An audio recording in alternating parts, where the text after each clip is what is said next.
À partir de fin de Patrice, là. L'image est assez rare.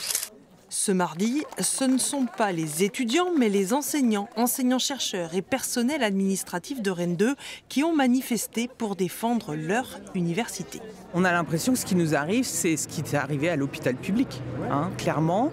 On nous demande de faire toujours plus avec moins, dans des situations intenables.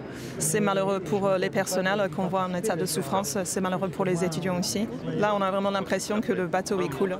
Pour la deuxième année consécutive, les finances sont dans le rouge. Rennes 2 enregistre en 2024 un déficit de 4 millions d'euros et son cas est loin d'être isolé. L'université d'Angers a un trou actuellement de 15 millions.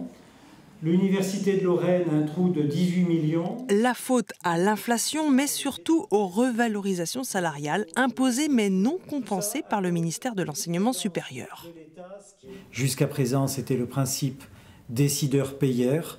L'État décide, donc il doit payer, ce sont ses fonctionnaires, et ce principe est rompu. L'État décide des augmentations, mais qu'il ne répercute pas dans son budget attribué aux universités. La situation est tellement critique que Rennes 2 pourrait, dès le 1er janvier, être mise sous la tutelle de l'État via le rectorat, avec des mesures drastiques à la clé.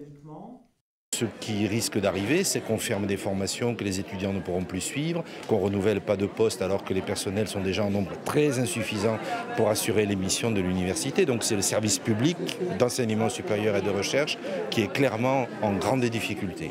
Alors quel avenir pour les universités? Face aux nombreuses inquiétudes, les organisations syndicales appellent à se joindre à la journée de mobilisation pour la fonction publique le jeudi 5 décembre.